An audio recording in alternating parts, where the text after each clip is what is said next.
Bonjour Antoine, Bonjour. ça fait maintenant 5 ans que vous êtes propriétaire de chevaux de course, 2 ans environ que vous êtes ambassadeur PMU. Ça y est, vous êtes devenu un peu une figure de ce milieu, de cet univers des courses hippiques. Donc franchement, ça nous fait très plaisir de vous avoir aujourd'hui pour évoquer ce qui est devenu un peu une passion, j'ai l'impression pour vous. Ouais, c'est ça, depuis tout petit déjà avec mon père où on allait aux hippodromes. Ça m'intéresse énormément un peu de voir ce qui se passe au trot et au galop.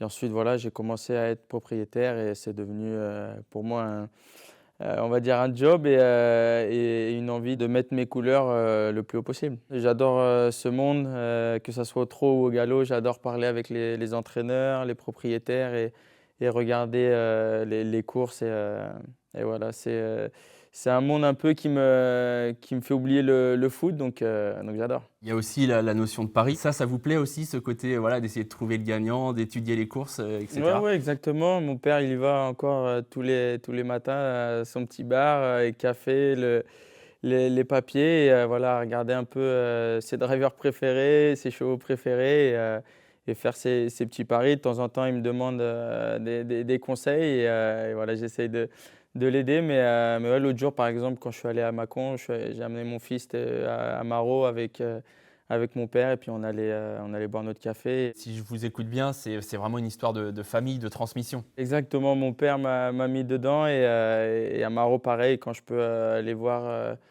mes trotteurs ou mes galopeurs, j'amène Amaro, j'amène Mia, Alba ou ma femme. Donc, on passe vraiment du bon temps en famille avec nos poulains. Vous avez parlé de job tout à l'heure, je pense que c'est un job un peu relax, un peu une passion évidemment, mais il y a quand même cette notion de compétition, d'être compétitif, etc. j'imagine. Ouais, exactement. C'est mon but, c'est mon rêve, voilà, que mes couleurs soient comme un peu les Aga Khan, d'être le plus haut possible. Quand quelqu'un va dans un hippodrome et voit ma casaque noire et épaulettes roses, disent là, il y a un client, là, il y a un bon cheval. Donc, c'est mon but, et de courir tous les classiques.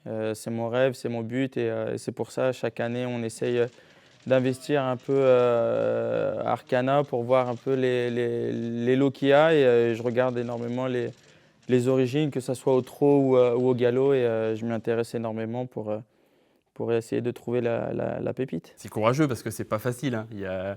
Déjà, il faut être patient parce que les chevaux courent pas tout de suite, et puis il y a forcément des déceptions, il y a aussi des belles joies parfois, mais Ouais, ouais, c'est vrai, c'est il y pas a simple. des fois c'est des déceptions, mais voilà, c'est comme ça, c'est le monde.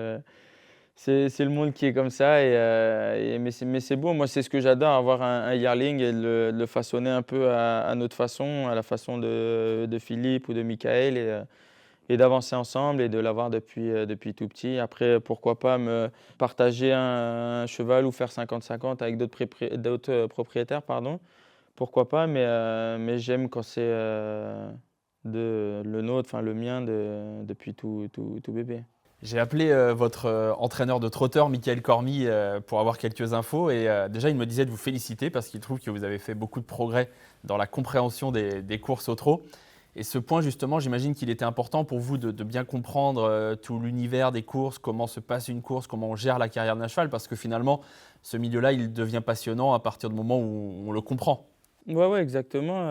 Après, c'est un peu plus complexe le monde du trot. Voilà, faut se qualifier, c'est assez tactique. Il faut essayer de ne pas être bloqué. Le cheval ne doit pas partir au galop. Donc, c'est beaucoup de choses qu'il y a dans le trot où voilà, le cheval peut être bien, mais à tout moment, pour un bruit ou un fer, il part au galop et la course est finie. Donc, au début, je m'énervais pas mal, mais voilà, maintenant j'ai compris, et je pense que je suis un propriétaire patient et qui donne énormément de confiance à ses entraîneurs, et qui aime bien aussi savoir si le cheval va bien. Et voilà, ça m'intéresse énormément. Après, il y a beaucoup de similitudes avec le foot. Des fois, on me pose des questions, donc on essaye d'échanger un peu sur le fait de comment récupérer le mieux ou comment entraîner une chose. Donc, savoir pourquoi ou comment l'entraîneur, Michael par exemple, sait que ce cheval est fait pour 2900 ou 2100. Donc, c'est des choses que moi je sais pas. Donc, j'adore poser la question et ouais, on va dire un propriétaire, très, très curieux. Alors vous avez évoqué l'Agacan comme référence. C'est pas anodin parce que l'Agacan, c'est une casa qui s'est façonnée sur plusieurs générations. C'est un travail de très long terme. Ouais. Est-ce que du coup, ça veut dire que vous êtes là aussi pour vous inscrire sur le long terme? Ouais, moi, c'est, sur le long terme, continuer à progresser, par exemple, au trot, on a commencé moyennement, je crois, avec, à peu près 20 de réussite, après 38 et là, on est sur 48 de réussite donc voilà, on essaye petit à petit, d'évoluer, de s'agrandir. Les poulets un peu plus chers, bah, faut essayer de les trouver et après c'est un budget mais j'y vais, mollo et toujours il y a la limite, de budget et puis, on essaye de trouver, quelque chose de bien et de mettre l'entraîneur dans les meilleures conditions. Aujourd'hui, vous avez environ 20 chevaux déclarés à l'entraînement. Est-ce que c'est une taille qui vous convient ou est-ce que vous avez envie de vous développer encore un peu plus? Non, après, bah, sûrement, voir comment on peut, il y en a où effectivement comme il s'est passé avec Chopé, bah, on a pu la revendre. D'autres où on essaye, de regarder leur après-carrière parce que c'est important pour moi aussi.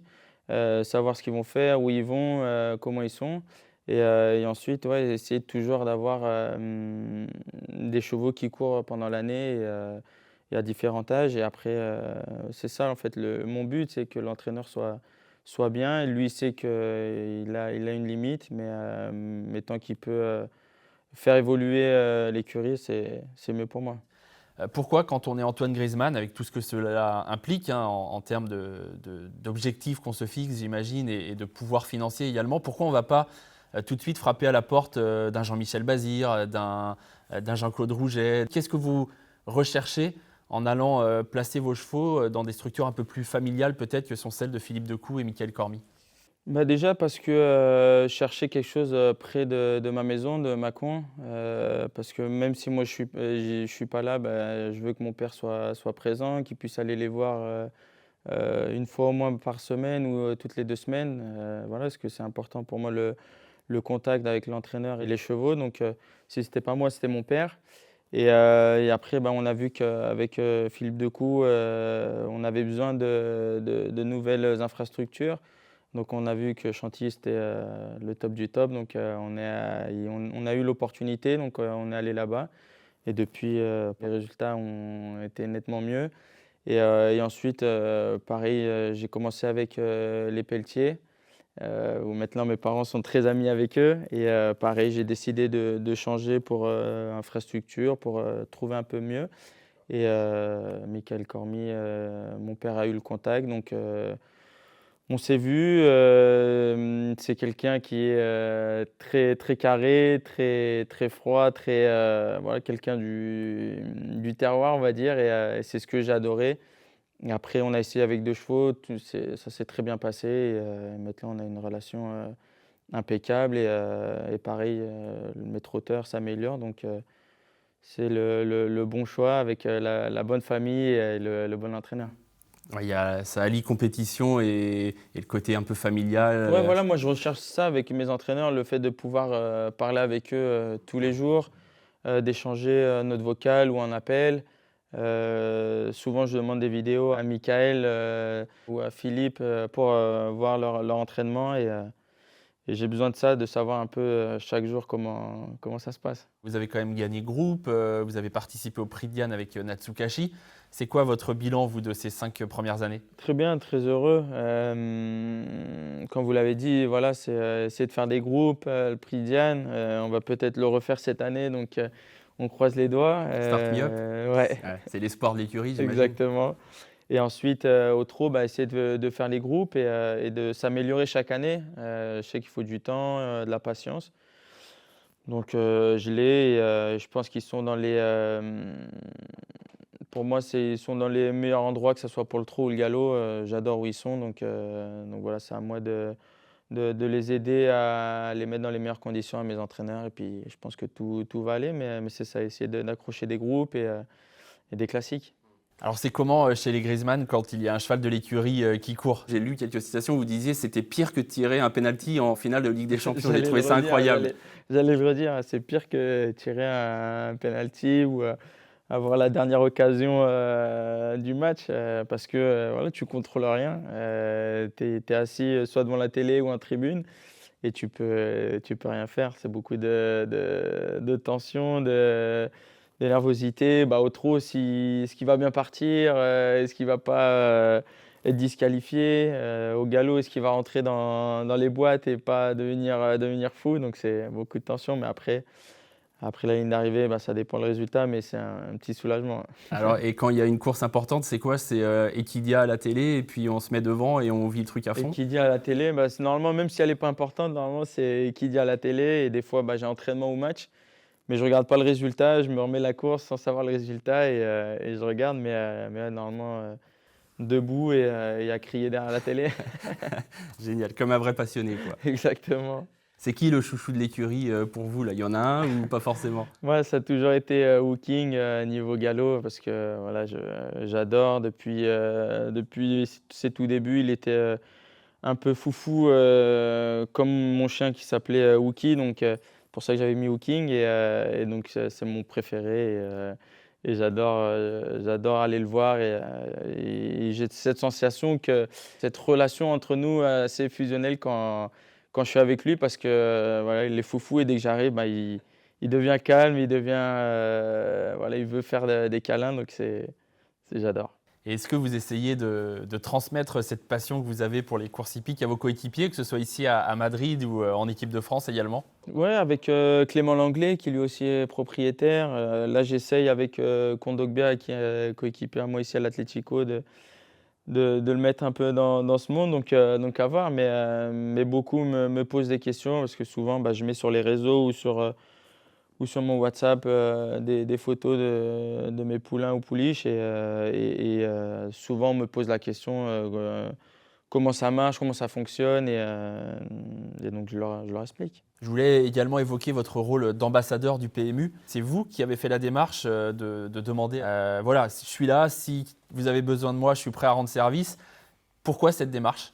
Parce que j'adore le monde des courses. On a eu cette opportunité, donc voilà, on avance main dans la main pour montrer que c'est aussi un bon monde et on peut profiter et passer du très bon temps devant les courses. Puis on ne peut pas conclure sans évoquer le Prix d'Amérique, parce qu'il s'approche à grands pas. Ouais. Qu'est-ce que ça évoque pour vous, le Prix d'Amérique? Est-ce que c'est un rêve de pouvoir y participer un jour? Ouais, un rêve et un objectif pour Michael Cormier. Mais non, ouais, c'est mon objectif ultime.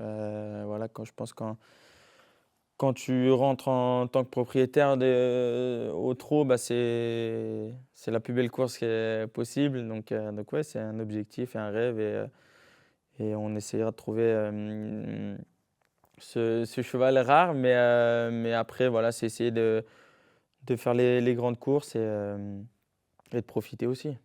Antoine, c'était vraiment très sympa de vous entendre parler de votre passion. Merci beaucoup. Avec plaisir.